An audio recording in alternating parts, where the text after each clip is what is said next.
All right, for our listeners and our viewers, can you give us the numbers that you guys did last year with Hostkeeper? So last year we did pretty much $400,000. It's a little bit lower than what we did last year or the year before last.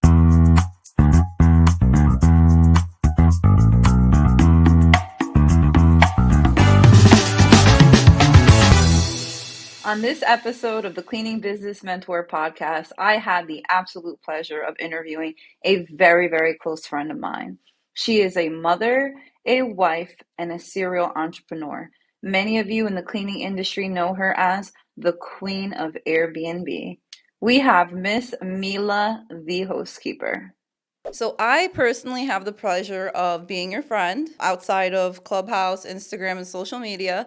But I just want to get a little bit into who Mila, the host keeper, is. We all know you as the queen of Airbnb, and rightfully so. But I would like to talk a little bit about your background and your entrepreneurial journey that actually landed you or got you into the cleaning industry and into the Airbnb space.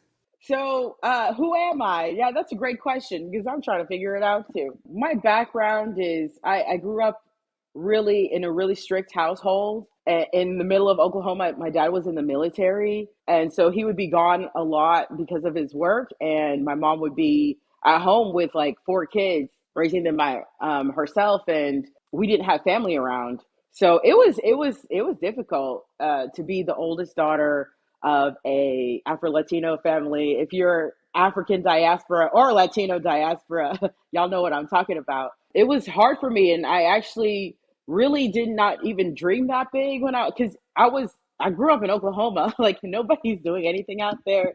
Shout out to Oklahoma, but it's a really quiet place. Everybody kind of tries to fit in, look the same, act the same. It's not like how I am now in the big city. So it's a different mentality that we have out there. Growing up, that's how I was. I didn't think I was going to do much of anything. I thought I was going to be a fashion designer, but it was just like a dream.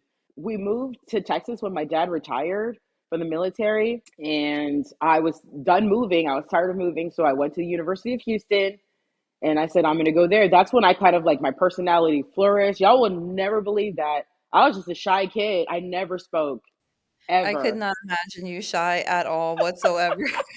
You're You know, so outgoing and outspoken. I love it. yeah, but you like if we could find my old report cards from like elementary school, like every year the teacher would always complain that I just never spoke. Can you imagine? Like she just never talk. That was what they would say about me. She doesn't talk. And I was like, that's a good thing to me. Like I didn't care what they said. I'm not trying to get in trouble in my house. So I'm not gonna talk. So it wasn't until college when I was like, okay, I'm like going into my own personality, my own self. And then I wasn't sure what I wanted to do. I was like thinking, okay, maybe I can you imagine? I thought about getting into the FBI. Now I laugh about it. I could so see you being an FBI agent though. Like I could totally see that. So what did you go for? Or you said, was it fashion or were at that time is that when you were thinking about going into the FBI? I wanted to finish. I didn't like school. I wasn't a really good student at all ever, and it was just like extending my torture. So I just wanted to be done. And so I picked business administration with a major in management and a minor in Spanish, just because people said I was good at bossing people around. So I said I'll do management and business because I didn't know what business I wanted to go into, but I knew eventually to have to go into business because I like to live my own life. I know that's right. And be your own boss. That's right. You did know, you were gonna go open your own business, so you did start to take those business classes. That's cool. I did the same thing. I went to school for business. Probably didn't have to, but I knew I wanted to be in business. I just didn't know what the hell doing what. So you graduated from the university? Yeah. No, I graduated. I always finish what I started. Okay, nice. Yeah, I graduated after 5 years. I graduated. But it was kind of interesting how I got my first job. I told myself I wasn't going to work for like a year. So I didn't. And I was like, I've been in school since I was like five. I'm not going to go like run back to like some kind of work or institution to keep me busy. I'm going to take a whole year off. And that whole year off, I was like busy. I was traveling and I would work out every morning, and I would have my suit ready. I was just like ready for a job. And I went to a career fair, and that's when I met an ex FBI agent, but she worked for a garbage company, a very popular garbage company, Fortune 500 garbage company. And I handed her my resume. I didn't know she was the vice president of audit at the time. And she was like, "Oh, we're just looking for accounting and finance majors." I was like, "Okay." I don't know how she got into talking about she was in the FBI, but I like grabbed her shoulders, like, that's what I was trying to do. I had even applied. They even let me take the test, the first test, and let me go through the first round because like you have to have qualifications to get to the first round. So I took the test. You're only allowed to take the test twice before 36. And I only took it once because after a while, I realized like if I really want to do what I want to do, like that's probably not where I should be. But yeah, and then I got the job. She's like, anytime you want to talk about the FBI, let's have coffee. And I called her probably like 2 weeks later. We sat down, had coffee. She's like, well, I have this position that you'd probably be good for if that's the route you want to go into. And she gave me the job like that. And so when I went into the interview, we were just talking. You literally were like this close to being part of the FBI. That is no joke. Exactly. Exactly. It was so strange. Go for coffee and leave with a job. That is freaking amazing. So what made you or what helped you decide on whether or not to take the job with the FBI? Well, they're hardcore. They're super hardcore. And I grew up really hardcore. And I was like, do I really want to live the rest of my life like that? Like after I got a little taste of freedom, just to live freely, I keep my P's and Q's together. But at the same time, I mean, living a secretive life sometimes, like you don't know what assignments you're gonna get. And I didn't know what kind of life I really wanted to have like that. So I was thinking, yeah, maybe just doing my best at whatever I feel like doing would be better for me. And it worked out. It sure did. I'm so glad you go with your gut because most people would just be like, okay, it sounds secure. Let me go work for the FBI. But you were like, I'm tired of this. I had enough of like living in a bubble or being controlled, and you knew that you wanted to do your own thing. So that's amazing. So what did you go on to do after not taking the job with the FBI? Because I know from we had conversations. I know that you had a dress boutique at one point That's correct. and you were also building an app. There's just so much. I feel like you have so many so many good like stories in regards to like being an entrepreneur. It's just crazy. Yeah, it was crazy. I got the job at the garbage company as an auditor, and I did that for 3 years before they fired me. But before they fired me, because the thing about it is, I mean, there is politics there. You do have to like work longer than 9 to 5, which I didn't know that. You know, they were like, okay, you work 9 to 5, and this is how much we're gonna pay you. How much did I make? I made like $45,000 a year. That was absurd.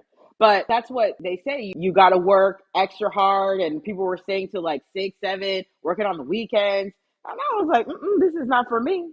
And I mean, obviously, because I didn't fall in line, I got fired for that, which I kind of get. You want people to fall in line if that's what you want people to do. So I got fired. I was really pissed about it because I didn't think it was right. I mean, now I'm not mad about it. I mean, now I live my best life. But at the time, while I was there, I did have a friend that I had in my department. She was actually IT audit and I was financial audit. I think she was like the only other black girl too. So we became friends, and she would always tell me about like she had the dream of being an entrepreneur and doing business and telling me like about the Gary Vaynerchuk book, Crush It. She's like, have you read this book? And telling me what's going on in the entrepreneurial world. So it was kind of cool to have like that kind of friend in that environment because everybody's just trying to climb their way to the top. And for us, it was just like we were always dreaming together. Like every day we would talk about our dreams. So right before I got fired, they put me on some kind of program. I sold upscale used wedding dresses because I'm like, people are paying $5, $10,000, $15,000 for a wedding dress, and they wear it once. So why don't they like rent it out or sell it?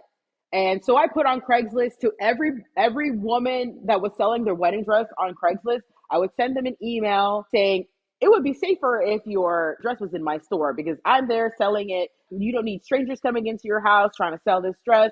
So I had a bunch of dresses in my studio. I had a studio in Houston in the Shepherd area, Kirby area. And then I would go to other stores. I would go to other bridal dress stores that sold high-end wedding dresses. And I knew they had samples. So I was like, I know you have samples in the back. Why don't you like put it in my store and we could sell the sample? And that's what they did. I had bunches and bunches of dresses just doing that. But I did that for 2 years. The business didn't take off. I used all the money that I saved at Waste Management. So I saved up like $22,000. So I put it all into this business that I had, and it didn't work out because I didn't pay attention to what the real market was. The market is a woman in Texas is not going to buy a used dress, period. It doesn't matter if it's designer or not. And they're going to spend about $1,500 on a dress, whether it's David's Bridal or whatever it is. They're not going to wear a used dress in the South. At the same time, I saw a girl on Shark Tank doing the same thing I was doing, but she was out of New York. So that made sense. It really did sound like an amazing idea, though. I mean, some of the stuff that you had, it was like you would pay that person once you got paid. So that I like that structure also. It's not like, okay, hey, let me buy this dress for 300 and hopefully I can flip it for 6. You were just saying, let me get this and when I sell it, I'll break you off your portion. I like that idea. Yeah. So at that point, I was going through a divorce because I was not going to be with somebody like that. He was practically useless in my life, holding me back, not helping, being useless, being a ball and chain. And then I had a bridal store, and then you have like women all happy, like, I'm getting married. And I'm just like, oh, I was like, oh, Like you good. have no idea what you're signing up for, girl. Exactly, exactly. And I just couldn't even be happy for people anymore. I thought it was like a sham. I'm like, y'all don't even know what y'all getting yourselves into. So I got a little bit bitter because I was like, how can I be in a place where people are happy and I'm not in a place where I'm happy about that particular situation? And I just want to tell everybody run for their lives at the time. I shut my doors down. I was like, I'm not doing this anymore. It wasn't making any money. And I had to start all over again. And actually, what ended up happening was I have a friend because I live in Houston. The oil and gas business was booming then, not so much now, but everybody who worked here basically worked for the oil and gas business. And her and her husband were living in South Korea. And she had just had a baby. She's like, girl, come visit me. I need a friend. And you're going through a lot yourself. You're going through a divorce. I didn't have support from anybody, not even family members. So I was like, you know what? I have nothing to lose. Let me just go. So I went. And like, even on the fourth day, I mean, I realized that people like my personality.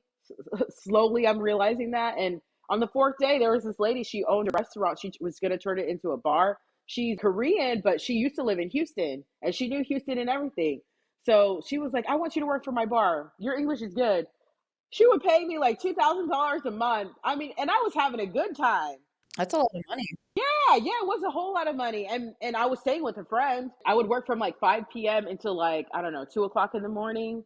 She's like, if they give you a drink, take it. I was like, I love this place already. That's what I was doing. And then I ended up getting a teaching job. I was like, okay, well, I don't have nothing to go back home to. I had to come back home, get my paperwork done because you do have to submit your fingerprints to the FBI to be a teacher over there, rightfully so. So I went back and I stayed there for like another a year and a half. So while I was there, I still didn't know what I was going to do.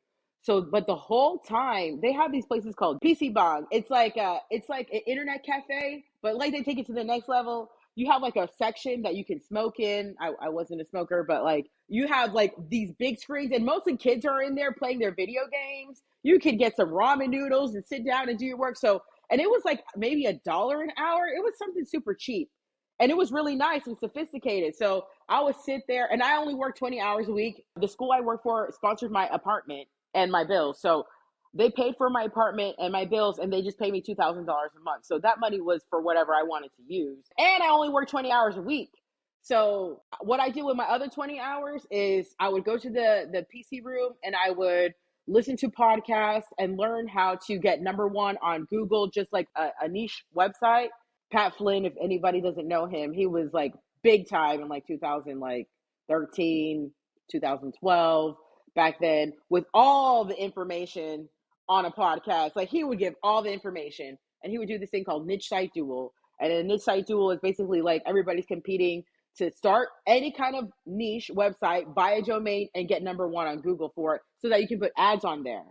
That stuff took me into the business that I'm in now. All the stuff that I learned on the time that I had downtime, that's what I was doing on top of traveling. I love how you like you can leave a situation, a job, and number one, you're very confident because most people, including myself, would be afraid to number one, say no to the FBI, two, take a flight to go to Korea. You know what I mean? Leave your spouse because he was useless, like you said. You're just like a risk taker all around, and I love it because, like I said, I personally I'm so like I'd be like freaked out to go to another country. Not so much leaving my husband, that I've done, been there, done that. But to say no to the FBI, I probably would have punked out. To go to Korea, probably would have punked out. But you just like you go with the flow and you go with your gut, and then it always works. It's always the right decision. I feel like you always make the right choice. And I don't know if it's like you have like a feeling or your intuition or you just know what's good for you. But I feel like every move that you make is like almost like calculated, even though it's not calculated at all. Yeah, it kind of is calculated. It is kind of calculated. Have you ever played chess? Yes. Yeah, so my dad taught me how to play chess when I was like 6 or 7, like really, really young. He used to be a champion. So I feel like life is kind of like chess, and you kind of have to figure out like you have to move. That's the problem. Like a lot of people don't understand. Like you have to move, or you're gonna get got. That's how I feel about it. So I had to move on for that relationship, or I would have to, basically take off my crown and lay on the ground because there is no future for me in that relationship. Every choice that you've made, like, literally brought you obviously to where you are today, right? Because if you would have made any different decision, the outcomes would have probably been completely different. Like if you weren't in that cafe in where was it? Southeast Asia? Asia? South Korea. South Korea, listening to Pat Flynn at Yeah. a ramen workplace studio. You started to work on, was it Hostkeeper, the website, or what did you start a different? No, because that's the thing. When you don't know, it doesn't matter. Just do something. Because I came out of the bridal business, my website was something like worldwideweddingtraditions.com, which is like a long ass name. But it's called worldwideweddingtraditions.com. And it was a blog where you can read about how people celebrated their weddings in their country. Because not everybody is American and not everybody gets down on one knee and engages like, does the engagement thing and has a wedding party and wears white. Everybody does something different around the world.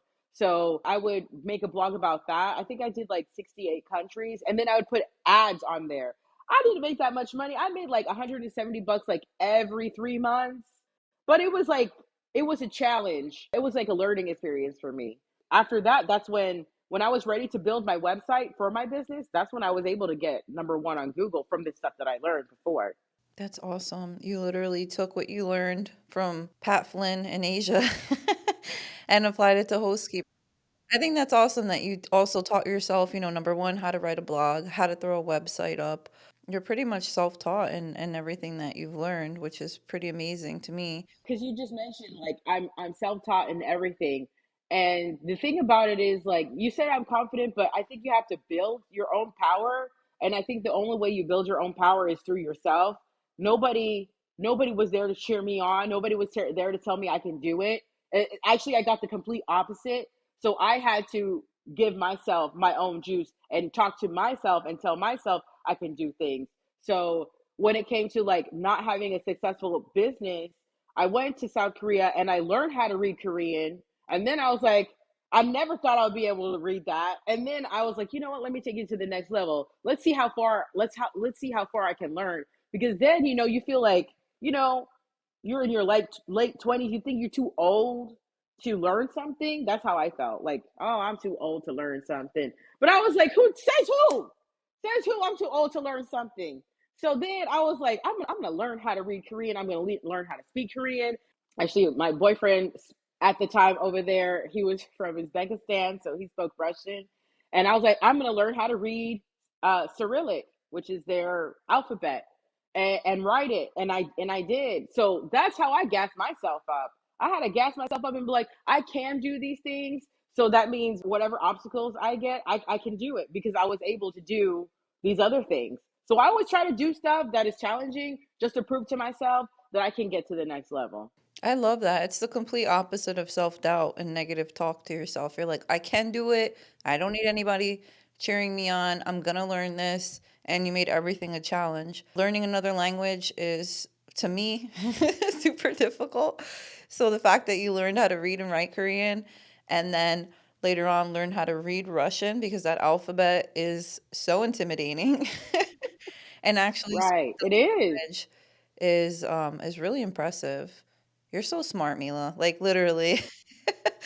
You are so smart. You know, that's the thing. I didn't think I was smart. Obviously, I was like a BC student, and that B was a struggle. Okay, so I always wanted to prove myself that I'm not as dumb as I thought I was. That's like a disservice to yourself.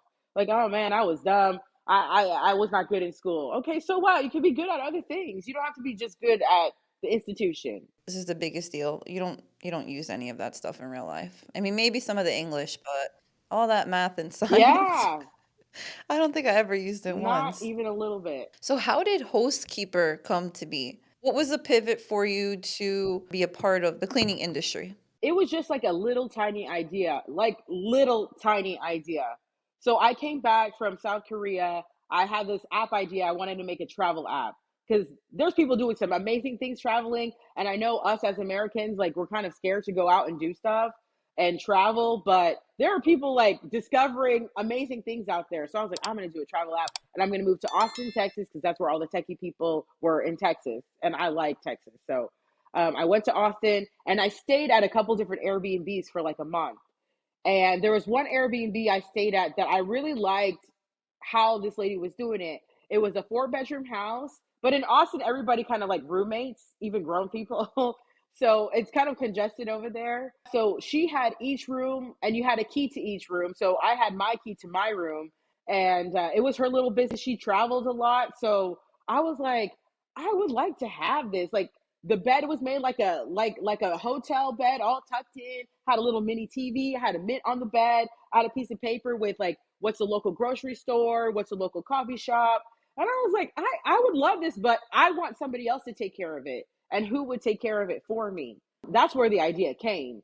It's like I want to travel the world, and I want to have a house to come home to, not come home and be homeless and sleep on my friend's sofa.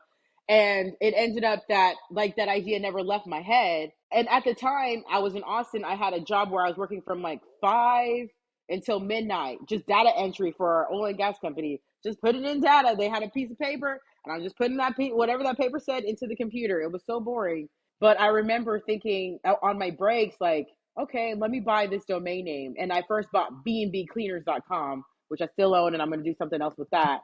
But I bought bnbcleaners.com, and I was like, I was hoping somebody else would do it. I didn't want to be the one to like, and I still am dragging my feet, honestly. I could be way out there with Hostkeeper, but I was dragging my feet, and like a whole year passed, and I would Google all the time Airbnb cleaning company. Was there any, or Airbnb management? Was there anything that was out there? And there was nothing out there, at least in Texas. So actually, what happened was I had to take out my 401k because I didn't have any money, and Austin did not work out at all.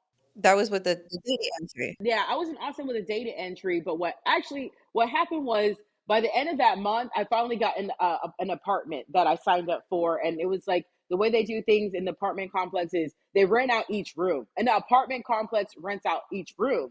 So they paired me together with this girl who just did not know how to act, and it was my first night there.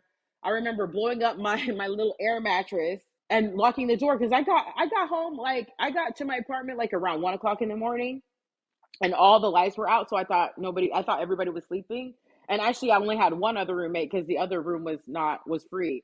So I lock the door and I go and I like make my air mattress bed and I'm about to lay down and I hear like boom boom boom boom boom and I was like, what the heck is going on here? And I was like, what's going on? And now I hear knocking and banging. And I was like, because I met the boyfriend before, and I was like, I don't know what drugs that he owes somebody money or something because he was a shady looking guy. He sure was. And so I hear bang, bang, bang. I was like, I don't know what the heck is going on. Nothing. And so they come to my window and I'm like, I see that bitch in there. And I was like, what the hell? So I was like, okay, I guess I'm going to have to be brave.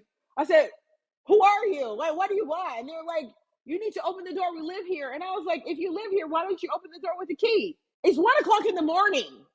And I'm like, why don't you open the door with a key? And they're like, because you locked us out, bitch.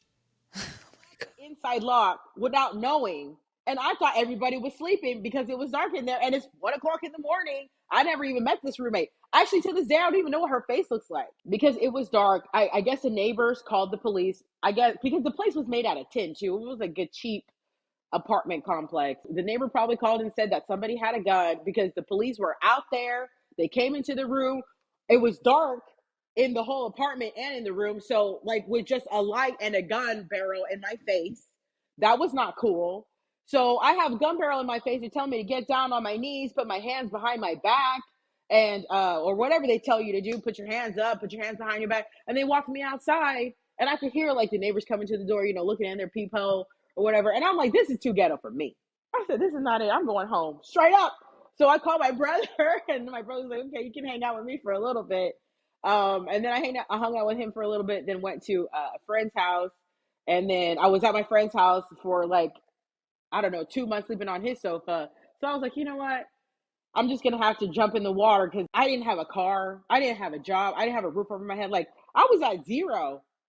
So I was like, okay, at least I have to take out my 401k. Like, that's the only money I can get a hold of.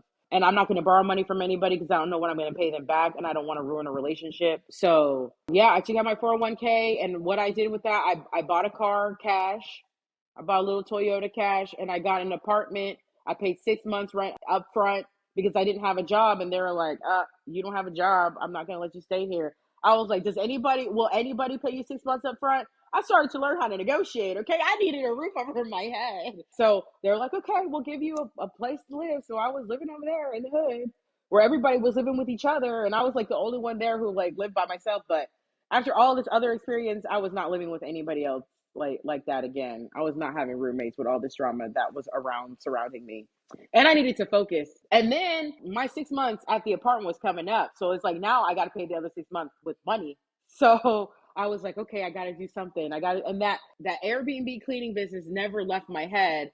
And I remember listening to a podcast or something, and they were like, just look around the room and figure out what you could use to make money. So I was like, I got a vacuum, I got a broom, I got a mop because I really took pride in like where I live because I was basically poor and I didn't want to look or live like a poor person. So I would definitely like make sure my place was clean because I didn't want to feel lower than I already was. So I always made sure that I cleaned my whole space because I wanted to feel like a queen in the ghetto. Important to have like a nice space, whether you have your mattress on the floor, no furniture. I totally get it. Because even when I was not financially set, my little old apartment with the tiles coming up off the floor was always clean. Yeah, yeah, that's what matters, like your sanity. So I think what goes on the outside of yourself is what's on the inside of yourself. So when you see somebody who is really messy or whatever it is, like there's something going on inside. So I was like, I'm not gonna have that going on inside. At least I need to clear myself up. So I was like, okay, I'm gonna do this cleaning thing. So what I did, the first thing I did was I got on Handy and I got on Thumbtack to get cleaning jobs just so I could feel comfortable going in somebody's house and cleaning. I was like, oh Lord, I'm gonna lower myself because you feel like you're gonna lower yourself going into somebody's house, like you went to college and now you're cleaning people's toilets. But that's not what it's about. Because like a lot of people think that way. But at the same time, I'm like, I need money. So that's what we're gonna have to do. And it seems like an easy way to get a job, and still kind of be financially free. I still didn't want to get up and go to a 9 to 5 because that was my thing is like, I was shaking every time I would apply for a job and somebody would call me back. And then to think that I have to drive there for an interview, it just did not sit well with my body. And I listen to my body. If my body says like, this ain't for you, like, then I'm going to have to figure out a different way to survive because that was not for me. Because I guess the experience I had before, it's like, you're going to be my little bitch or that's it. Right. And I'm nobody's little bitch. So, That's right. okay. You are the queen of Airbnb, honey. So I started getting comfortable, like doing residential cleans because, people were there, there were sometimes roaches there. The whole team was there sometimes. Good company. Exactly. You weren't So, alone. okay, well, I sure wasn't alone. So I was like, you know what? Okay, now I got and then, I had to figure out my flow. Like, where do I start when I go into a house and clean? So it's also for me, everything I do had to be about learning. Everything I do had to be about learning. Even till this day, it's like, do I want to, sometimes I do want to like erase my mind and just watch Netflix. But sometimes I'm like, okay, I got to watch somebody on YouTube to give me some information that I didn't know before so I can get to another level that I'm not at right now. Balance. Exactly. Balance. Exactly. So yeah, that's what I did. I started getting comfortable doing that. While I was doing that, I was building my website. I actually joined Liftoff competition, it was called, in Houston. It's a startup company competition that was held in Houston. I think the grand prize winner won like $10,000. I applied for it for my travel app. I was like, okay, maybe I can win $10,000 and get my app going. Because while I was in South Korea, a friend of mine had connected me with somebody, a friend of his friend, that was an app developer out of England. And that guy was a straight up scammer. Yes, even the English people can scam. Yeah, so he was a straight up scammer, and he stole, like, basically stole my $4,000 that I gave him as a deposit. And so, like, yeah, I really came back with nothing. I mean, it was like that whole time was like a horrible, horrible, horrible struggle. Like, I had to walk to work, at least walk to the bus stop that was like half a mile away, and that Texas heat. It was like ridiculous. Have to walk off the freeway. I mean, there was like no other better route.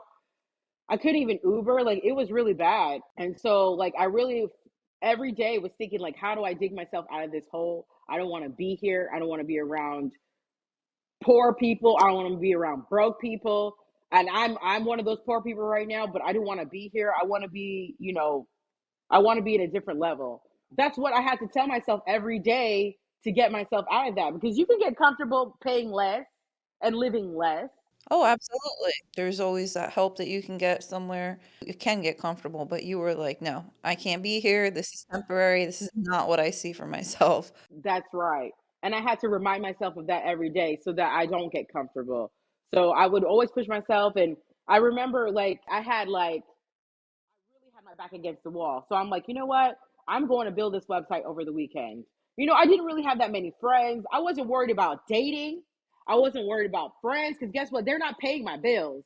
So I was like, I really need to take my Right. life You were in like seriously. survival mode. Exactly. I really was in survival mode for sure. So I was like, okay, I'm gonna build this website in a weekend and I'm gonna post it on Craigslist. And I did. I had my little wine, my wine bottle and my wine glass and my snacks. And I'm like, I'm not leaving here until this is done. I have absolutely nothing to lose. Who cares about what anybody's gonna say about me? Because you sometimes we worry about like what our ex coworkers gonna say, what your family members gonna say about you trying to make it to the next level. Well, guess what? They don't have any kind of bank account that I'm admiring. Okay, so I don't need to worry about their opinion. I only worry about the opinions who have. If you have a bigger bank account than me, I want to learn from you how to get there, and that's it. You know what I mean? So that's what I did, and so I posted it on Craigslist, and I got my first two clients. Like, they were in that weekend, like one day to the next, and they were legit clients. I still have one till this day. He's still my client. Yeah, one of the two was he's still my client. And last year, the other one, he stopped doing Airbnb, but he called me because I'm the only cleaner. He moved to Austin. I'm the only cleaner that he knew in Houston that did cleaning. So he found me. I don't know how. He could have looked for another cleaner, but he found me, and he called me and he's like, "Hey, can you clean my townhouse? My tenants are leaving and you're the only one I know." I said, "Of course." My clients that like show me, basically love, I will do the residential clean, but I don't do residential cleaning. I don't do move in, move out cleans. But if I have existing clients who are like, "Can you do move in, move out? Can you do what, when we clear out my Airbnb and I have a tenant, can you clean it?" I always will do it, and I will say yes. So that's how that happened. And they gave me energy, just like them believing in me. I'm just some person off the street. I took that as a really big responsibility to prove that, yes, I just came off the street. You found me on Craigslist, but I'm going to show you an amazing, immaculate job so that you can say, I bet on this person. The fact that they bet on me was everything to me. So I would never want to disappoint anybody who bets on me. So that's how that went up. they gave me the fuel to be like, okay, I guess I can keep going and doing this. At least I get some money. And so I would build it more and like try to do a little bit more advertising. Then I would like end up getting like 4 or 5 clients, and then every month, that's how it was for like about a year. I would only do like 30 cleans. I also do believe in like asking for what you want, whether you believe in God or the universe or spirits. All of them are relevant, all of them exist to me. And I didn't want to be in that neighborhood anymore, and I would go to co-working spaces all the time, and they would have demo days. I think once a month, or was it once every Monday? No, it was like once a month there was a demo day. And you hear people with their startup companies, and they're presenting. So I always made sure, if I'm going to surround myself around people, I'm surrounding myself around winners and around fighters, and that's it. People who are trying to get to the next level. So I'll go to a co-working space. I don't even take the bus there. Go to a co-working space, come back, and it was not a good idea to come back at nighttime in my neighborhood because they would think I was a prostitute. Literally, get off the bus, people start whistling at you and tell you to come to their car. Right? Because I was in the wrong neighborhood, and I just didn't even like being surrounded by that. Like, that was disrespectful. Anyway, so I would go to co-working spaces, and then once I started getting some business, I even got a membership there because they gave me a discount because I did a presentation on the app that I wanted to do. So everybody was paying, I don't know, 150 bucks, and they were charging me like 100 or under 100 bucks to get a space there, and monthly, and it was 24 hours. 24 hours, 7 days a week. I would always be there grinding and being around people and asking them, hey, what are you working on? What are you doing? And I love to hear their dreams and what they're doing. So that's what I did until eventually it started to take off. And I don't know why I was so dedicated because it wasn't taking off that well. I was like doing 30 cleans a month. I met a guy there who is now my friend, and he was my ex landlord. He was like, I don't know, he was outside smoking, and there were so many people. I get like anxiety sometimes, and there were so many people inside of the room. I was like, man, I need to get some air. Like, there's just too many people there. And when it comes to networking, it's like you can be anxious about it. So I go outside, and he came outside. He stood next to me and just started chit chatting and smoking. And I don't know, he just asked me, what do you do? We're just getting to know each other. And I told him, I don't know why I told him I need to find a place, because I guess that was on my mind. I was like, my lease was coming up and I need to find a place. I think because he said he was a real estate agent. And he was like, hey, I have a little place behind my house. It was kind of like a guest house. He's like, I have a guest house behind my house.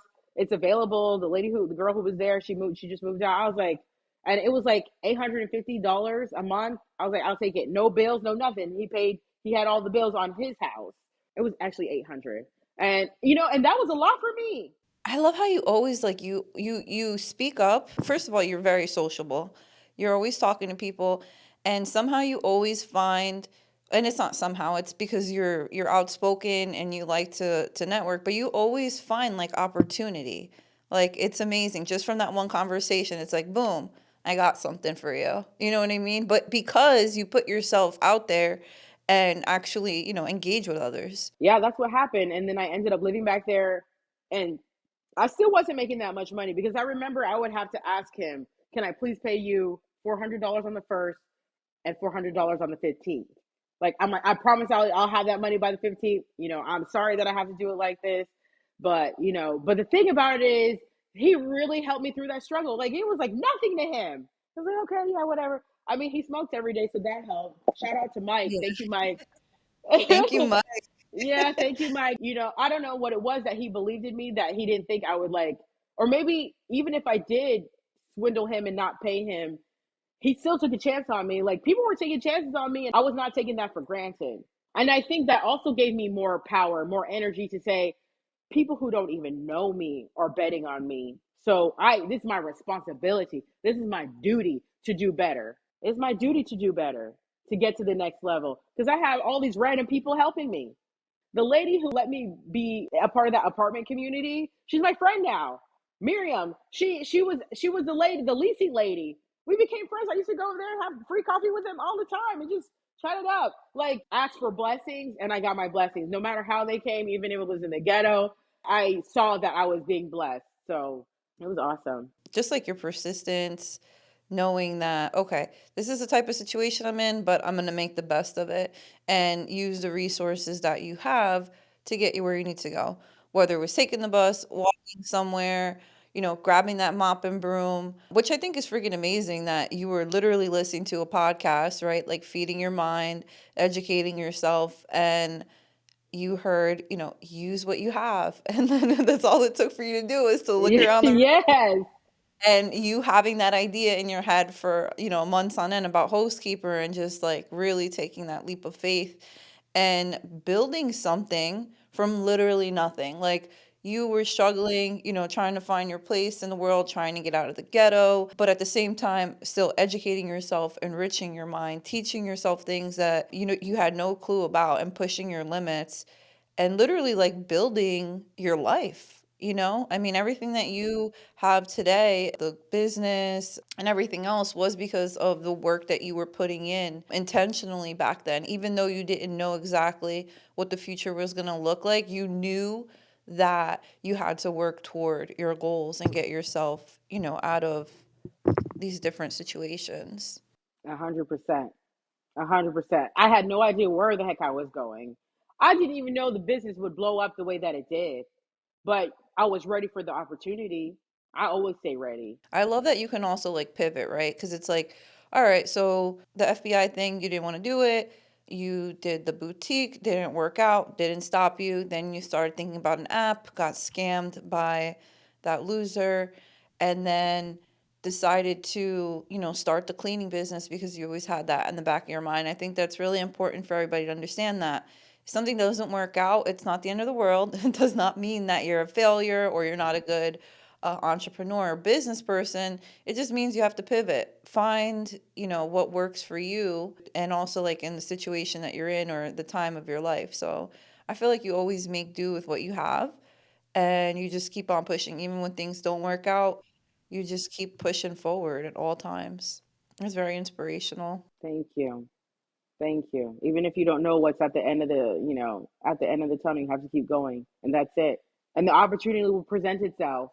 Oh yeah, and again, like you said, like closed mouths don't get fed. You have to speak up and put it out into the world what you want to do, but also back that up with the work, right? So like listening to the podcast, you were Yep. learning how to build website, learning a ton about business, which I know how for free, right? Using the resources that you had, like you said, listening to podcasts, going on YouTube, walking if you have to, but still putting in that effort and every day taking steps forward to improving your life and educating yourself.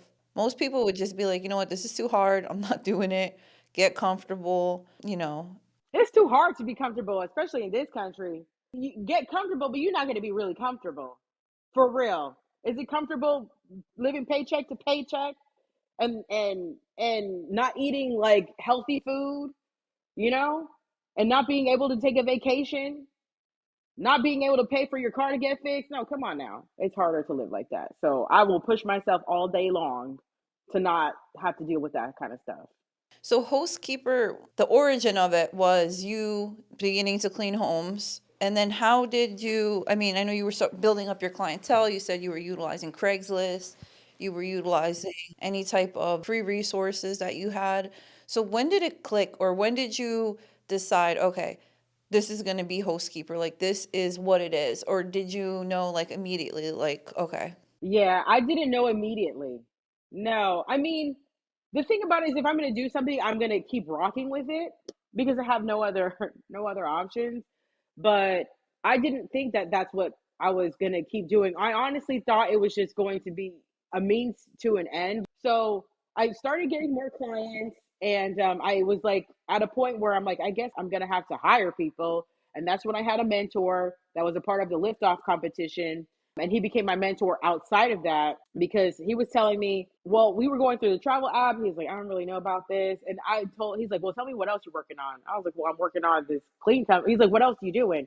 I'm like, well, I'm cleaning and blah, blah, blah. So he was really impressed. Like, okay, this girl is like really going to humble herself and go out there and clean and start a business. And it's working for her. So he was like, you should do this. He's like, you would have won the competition if you would have went with this housekeeper thing. And I was like, really? You think so?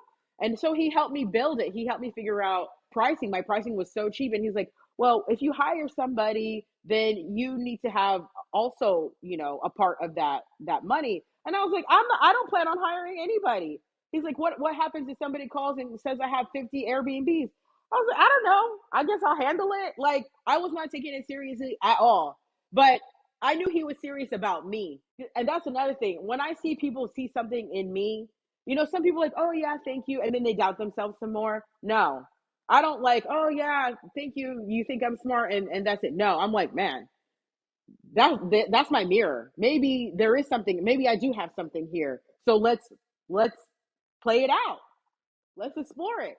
So that's what I did. And what happened was I ended up meeting my new husband, Shout out to who is the Vastio. shit. Yeah, shout out. Shout out to Shout out to my Vastio. husband, who is the shit. He is. Because let me tell you something. Don't keep a man who's not doing anything around you. That was how I was operating. If you don't have nothing to offer me, if you want to be like an F boy, that's your position. Don't try to make that man your husband, okay? Go have fun, do your thing, but stay on top of your business. So I met him, and I remember like we were starting to get like a little bit more serious. We moved really fast. We got married after 8 months, actually. We moved really fast, and so he was like, I think by probably like the after the first month, he always wanted me to hang out with him and do stuff with him, and I was like, listen, my business is He more wanted to important. spend time. Yeah, I know that sounds so bad. I know, Like, he wanted to hang out with me. but like I was really about my business. I was Yeah, you still were poor, focused. okay?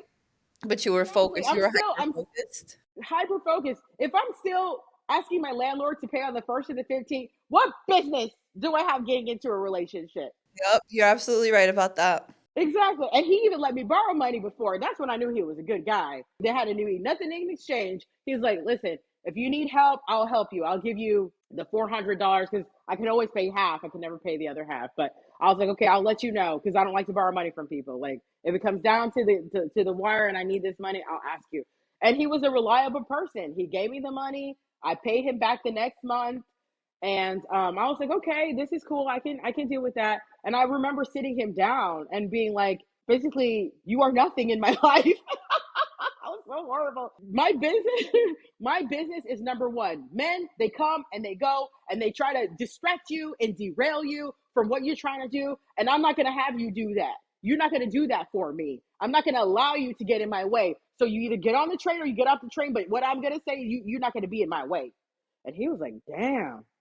I'm like, yeah, damn right. Because I don't like people playing with my life. So you're either going to be with me or you're not. So he asked me to move with him to Colorado because that's where he originally came from. He did cable and internet. And when Harvey happened, when we had the big flood out here in Houston, we have not so many technicians working and putting internet and cable and stuff like that. So they told those guys from Colorado, hey, if you come out here, we'll pay you a little bit of money, then you can go back home. So he wanted to go back because he loves the mountains and stuff like that. And I'm not about that cold life. But I was like, okay, let's go live there in the summer. We got an apartment that we did like short-term lease that we were going to live in the summer. But the thing about it was because my business was only doing 30 cleans a month. And we're talking like I started at the end of 2016. So now we're like probably in the middle of 2017. Yeah, that's exactly what it was. We're in the middle of 2017. I'm only doing 30 cleans a month. Nothing is really going anywhere. So I'm like, okay, I'll move to Denver because I know like they have ski resorts and they have a lot of tourists. Maybe I can do better in Denver than I can do in Houston when it comes to getting Airbnb clean because that's the niche I was trying to stay in. So we moved over there. The first week I was there, I got a call from a company just based on my website being on the first page. I got a call saying, hey, we have 13 units. Can you handle In it? Denver. No, they were in Oh, in Houston. Houston. Okay. Yeah, they were in Houston because I actually already had a conversation with them probably like a month prior. And they asked me, we have 13 units. Can you handle it? I'm like, yeah, but they never called me back. They called me again and they're like, hey, we have 20 units that we need to like have clean. And the cleaners were really bad. So they were getting more Airbnbs, but the cleaners were really bad. So they're like, can you handle this? And I'm like, yeah. So I flew back. What actually happened was they were going to just give me a building with I believe it had 12 or 13 units on it. It was like the whole floor. And they're like, oh, so they told me we're going to give you this building because the cleaners were so bad and they dealt with them so bad. And like, I would see the Airbnb that they cleaned and the duvet was not even put right. The duvet insert was on top of the bed. and everything. I was like, wow, they don't even care. So I went there, and one of their representatives were there, and they said I did a good job to the people in California. And they're like, listen, we're just gonna bet on you. We're gonna fire them right now, and we're gonna give you like 20 units, and then we're gonna get more units towards the end of the month. So I was like, okay, yeah, I'm down. I was always ready for that opportunity. I was like praying for somebody to call me and say I have 13 units, and it happened when I thought it wasn't gonna happen. I thought it wasn't gonna happen, so I moved to Colorado. And so at the time we were still boyfriend and girlfriend. So I was like, peace out. I'm gonna go attend to my money. Bye. And so I went back and I started working for them. The first month I got 20 units and I hired real quick. And I got my people to start working. And then they called me 2 weeks later. It was 2 weeks later. They're like, we have another 20 units. Can you handle it? I'm like, I'll be there. And then 2 weeks later, they're like, we have Austin. I heard you're in Austin. I was like, I'm not in Austin, but I can be in Austin. I'm in They Austin. hired me for I exactly, got you know. exactly. I'm in Austin, yeah. Exactly. That's exactly how it goes down. Okay, yeah, I'll be there. But the thing about it was like it was kind of hurting my relationship too because I kept leaving. We're like trying to explore this relationship and I keep leaving. And that kind of started to become a problem that I didn't also care about because he's like, "Oh, you're never around. We don't get to hang out." And I was like, my dreams are coming true right now. This is what I wanted all my whole life. Peace out, bye everybody. I'm gonna go do this." And so I come back. So we got Houston down. We did like 60 units in Houston and then another 20 in Austin. I think it was 68 in Houston. So that was like a whole total of 88 units. And then they asked me about Dallas. And I was like, oh my God. Like, I'm never going to have a relationship with this man because, Is like, this I when don't you spend got any time press with him. fill in? Like, come on, I need your help. Bring your ass over here. Right. So it wasn't then yet because I really wanted to do everything by myself. Like I was like, I started this shit by myself. I'm gonna end it by myself. I'm gonna be the woman who started a business because all around me, even like my first marriage, his brother was like, "Oh, women can't do anything without a man." I was like, "Excuse me, excuse me." How does a broke person give that kind of advice? Anyway, don't limit people. Don't try to limit your insecurities and your limiting beliefs on other people. Like, I can't stand that. So, anyway, I was like, what happened was Vasil ended up saying, "You're always busy. You're always doing your business. You seem overwhelmed. Let me quit my job and help you." And I'm like, hell no. I did not like the idea at all. At all. I was like, I don't want no man over I'd here freak in my out too and be business. like, "Whoa, hold on, it's a little fast." What everything we do is fast. So yeah, that's how our relationship is. Yeah, and I was like, no, I'm not gonna have you. Like, I don't want you. But you know what he did? He would every time I would be sit down and work, he would pull up a chair and watch what I'm doing. I never taught him a doggone thing because I was like, I had to climb my way here, and I'm not helping you. Screw that. But then he ended up like quitting his job. We even have a picture of his last day of his cable job, and he's like, I'm gonna quit my job and I'm going to help you. And actually, it was I don't want to admit, like, it was the best thing that could have ever happened because now I have a partner. I feel like you guys were literally like a match made in heaven because he also has that attitude where, like you said, like he just pulled up a chair, started watching you learning. So he's got that, you know, wanting to learn and just pick up on things. He also was just like, you know what? Screw it. I quit my job. I'm going to come help you build this business. So I love it. Yeah, he saw me going back and forth, and he saw my bank account coming up. He's like, "I'm gonna help you," which is the best idea ever, actually, especially if we're gonna be a family. He was already thinking about marrying me, but while we were in Colorado, he did take me up to the mountain, the highest mountain, one of the highest mountains in Colorado. I almost fainted up there because you can't breathe. There's no air up there. And he asked me to marry him up there. And I was like, oh my God, yes, I'll marry you. And as long as you take me off this mountain, I cannot breathe. People will buy oxygen. I probably was one of the people who needed to buy that oxygen. We got engaged in May. We got married in June. We just went to the courthouse. We were working. We were working at one of the buildings, unloading boxes, toilet paper, paper towels, shampoo. And he's like, the courthouse is right over there. Let's register. Because in Texas, you're supposed to register, and after 3 days, you can get married whenever you feel like getting married. But at this particular courthouse, the secretary lady over there, she was like, you can get married today. At this courthouse, you can get married on the spot. And we were in our gym clothes. Like we were gonna do our work and then go work out and then go eat Chipotle or something. And when she said you can get married today, I was like, I'm a practical girl. I didn't want to go back there. We're here already. Let's get it done. Yeah, for real. I'm like, we're already going this direction, and this thing, I do take risks. I take a risk. Here we go. Let me get married again. I don't know if that's the best thing for me to do, but here we go. At least this guy is my ride or die, though. He showed the love what I want to do. He was passionate about you being passionate. And I think that is so freaking important because if you don't have a spouse or a partner that believes in you, right? They don't always have to see your vision, but at least being supportive in the sense of believing in what you're doing and knowing that you're going to come out on top because he was like, okay, he obviously knew that you were a force of nature going to go big places, but he believed in your vision, even though he didn't know exactly what that was. And that's so, so, so awesome because not everybody has that support from their friends and family, let alone their partner. So you guys are definitely a match made in heaven. Yeah, I agree. I really do agree. Like, A match made in entrepreneurial heaven. oh hell yes, yes. It worked out really good because I'm the dreamer, I'm the visionary, and he's the doer. Because I didn't even have an LLC when I was dating him. I didn't even have an LLC. But because he's an immigrant, what I do reflects on him because he needs to put himself out there to the U.S. government to get his green card. He's like, I can't be dealing with people who are not dealing with their stuff right. You need to get your LLC and you need to pay your taxes and everything. So I was like, but I mean, I had to get myself right too, because I was like, I wasn't even worried about that stuff. I was worried about making that money. That's all I cared about. But at the same time, that stuff is important, making sure that you don't get flagged by the IRS because that's not pretty. I do know people who gone through that, and that's not cool. So he keeps me like on a practical, level-headed minded of like what's going on, and I still dream big and do all my crazy stuff. And sometimes he doesn't get it still, and he's like, "What are you doing? You're not doing anything." And let me tell you, it's like watch, just be quiet, sit down and be quiet, and just watch. And then I come up with stuff. I'm working.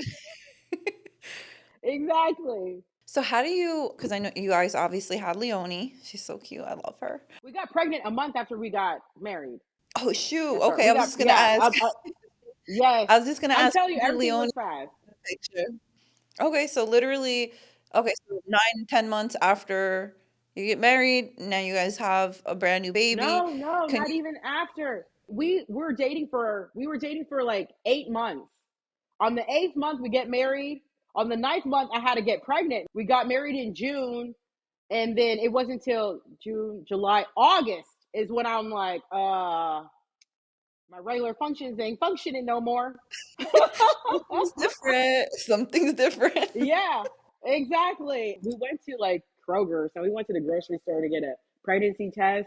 We were just in shock, but it was a good time because we were making money. Like that was like at the end of that year, we ended up making like $250,000.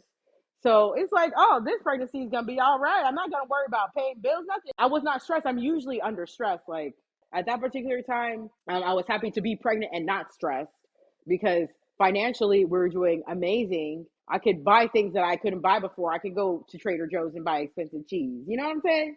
Things like that. That's how all that came into play. So then I'm pregnant and still running a business and being bossier than ever. But we went with the flow. Like that's how you have to do in life. You have to go with the flow. So it was a flow that we never did before, but it is an amazing ride. It still is an amazing ride. We still do crazy things, go travel and pack each other up. All of us go to on vacation, and see a new country together and explore. I don't have time to be worried about other people. I'm still trying to get to where I need to go. Till this day, until I die, I'm always trying to get to where I need to go until I get there. Get rich or die trying, as 50 Cent said. You know, that's what I'm doing. I would never pick a partner that I have to worry about any kind of worries that I might have. And if he does go off and do, well, shame on him. What does that have to do with me? I'm still going to be out here making money. What I got to do with me? Period. I love it. I love it. Oh man, I know the ladies are gonna love this episode. You dropped a lot of great gems. I have to tell you, just this weekend, I had a really proud mama moment with my daughter. I had just came back from a conference last week, so I was at the conference conferencing, and I hadn't really worked that whole week other than networking with people. And so I think she was home sick on Friday, but she wasn't even that sick. But she was homesick, and I was like, "Baby, I got to do some work." And she's like, "I want to make money too." She wanted the laptop. She's like, "I want to make money too." That's my baby. That is so awesome. It's important. Kids are watching us. Our kids are watching what we do. And I think that's awesome that Leonie's already ready. She's like, let's do this. I'm making money from home. Oh yeah, and now like when you want to pass through the kitchen, she's like, "I need money." So she has a little cup, like a homeless person. But she was like, "If you want to cross through here, you got to give me money." I'm like, it's a start. It's a start. No, it's so great. I also have two girls, and I'm hoping, like, and I'm always like drilling it into their heads. Like, I'm working. Like, I let them know, like, listen, I'm not home. I'm not going to be home till late because I'm working, but I'm working for a better future for us so that one day we don't have to cook for ourselves, so that I don't have to bust my ass so hard. And I'm always drilling into their head, like, okay, try to figure out what you want to do in life. What makes you happy. Let's build a business around it, right? Like my one daughter's going to school to be a CPA and she's all excited about, becoming a CPA.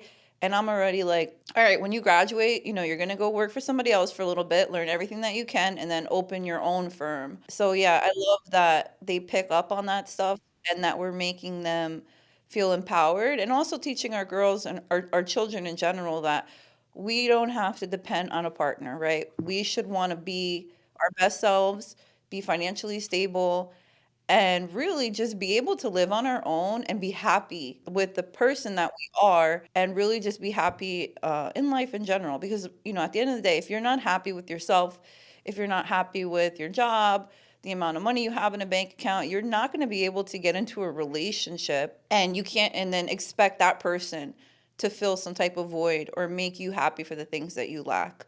So you're doing a great job with Leonie. I love that she's already got it Thank you. in her toddler years. I know. I was like in shock. 3 years old, ready, already trying to make money. Oh, she has a great, great That's example right. That's how I want to raise my kids. with you and Vasile. Thank And, you. she's going to grow up knowing and remembering that, she was in a happy household of entrepreneurs where mommy and daddy can work together, have a great business, take their own separate times, and they're not just fighting and like down each other's throats like everybody else. So you've definitely found the perfect work-life balance. And I'm really glad that throughout your whole journey from the beginning, from being a military child, that you stuck with your gut, did what you felt was right for your own life. Because at the end of the day, every decision, every choice that you made was the right one because it brought you to where you are today. So kudos to you for always believing in yourself and pushing yourself. Thank you. And that's the thing. Like, also throughout pushing myself, I didn't have family support. Ultimately, not that they really didn't want to support me. I think maybe at the end of the day, they were like more scared. My parents, particularly, like, oh, when they fired me from corporate America, they're like, go get another job. And I'm like, no, I want to start a business. They're like, no, what about insurance? What about your 401k? I don't know where I got this from, but I always think bigger. I always think like I don't want to care about my credit. I don't want to care about a 401k. I don't want to care about staying in line. I want to have so much money that my credit doesn't matter, that whether I have a degree or not doesn't matter. You know what I mean? I want to have so much money that I can make my way through life however I want to make it. If I want to buy a house, I can buy it cash. If I want to buy a car, I can buy it cash. I can live however I want to live. If I want to go live in Bali for a year, I can and still make American money to support my lifestyle. I'm just all about doing whatever I want to do. And I found somebody who was on board that he likes the stuff that I want to do and that he wants to do it too. Well, thank you for joining us today. And this was an amazing episode. You dropped a lot of gems. Tell us how we can support you, where we can find you. So you can find me on Instagram under Mila the Hostkeeper. It's the name of my business. It's called Hostkeeper. So it's HOSTKEY, like a key, PER. You can find me on LinkedIn. You can find me on my website, hostkeeper.com, if you need some cleanings. If you need a course, I'm on bnbcleaners.com. I'm putting bnbcleaners.com out there for all the B&B cleaners who want to be B&B cleaners and people who are looking for B&B cleaners. I always be picking good names. So I'm going to keep all my good names. So last night I was working on the website, and my husband comes in. He's like, you should go to sleep. And I'm like, and he looked at me because I'm like barely keeping my eyes open. He just started busting out laughing at me. And he gave me a little massage. He was like, and then, I mean, I did appreciate him like stopping and saying, I really appreciate all the hard work you do. You keep pushing through. And I was like, well, thank you, because I don't really hear that often, but I appreciate that. It's just how I am. I just test myself. I keep pushing through and seeing how it goes. And it seems to go well the more I push myself. Just bet on yourself. And you can find me on Instagram. You can find me on hostkeeper.com, bnbcleaners.com, YouTube, Mila the Housekeeper. Mila the Hostkeeper. Anyone that is looking to get into the Airbnb business, the Airbnb space, be sure to check out Mila on all her platforms. I'll be sure to link down below her Instagram, YouTube, LinkedIn, both of her websites. Make sure to follow Mila on all platforms and be on the lookout for her new course that will be dropping. She has a ton of gems. She is not called the Airbnb cleaning queen for no reason, okay? She's got everything that you need to know to start, grow, and scale your Airbnb cleaning business. She also does one-on-one phone calls, so be sure to check her out, you guys. Thank you again so much. It was an absolute pleasure to have you. You are one of my closest best friends, so this is really exciting. And I love everything that you're doing. And shout out to Vasil and Leonie. I can't wait to see you guys soon.